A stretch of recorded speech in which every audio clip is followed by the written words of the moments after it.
Hi hello' নমস্কাৰ সকলোকে মোৰ অন্য এটা ভিডিঅ'লৈ স্বাগতম জনাইছোঁ। আৰু আজি এটা নতুন ঠাইত ঘৰত থাকি কিমান ব'ৰ হৈ গৈছোঁ আৰু আজি নতুন ঠাই এটাত ওলাইছোঁ, দেখাই আছোঁ আপোনালোকক কি কৰোঁ কি নকৰোঁ।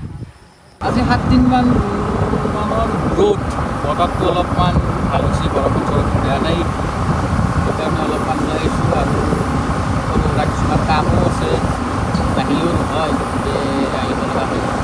চাওক নাকি ইমান ধুনীয়া লাগিছে এতিয়া মই আহি নিত্যানন্দ পালোঁ। নিত্যানন্দ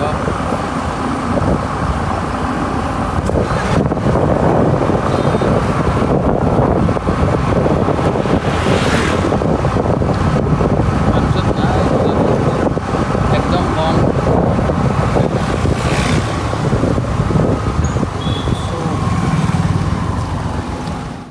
আপোনালোককো এটা বস্তু কওঁ, যাতে কি গাড়ীখন ওলাই আনিলে আপোনালোকে যাতে হেলমেটটো পিন্ধে। হেলমেটটো অকল পুলিচৰ ফাইন কাটাৰ কাৰণে নহয়,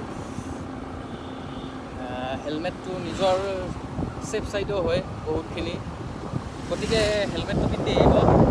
আৰু মই বহুত দেখিছোঁ হেলমেট নিপিন্ধে, অকল বাইকখন লৈ ওলাই আহে বা স্কুটিখন লৈ ওলাই আহে। গতিকে আপোনালোকে গাড়ীখন ওলাই অনাৰ লগে লগে হেলমেটটো যাতে লৈ আহে, বা লগত লৈ আহিলেও নহ'ব, হেলমেটটো পিন্ধি আহিব লাগে।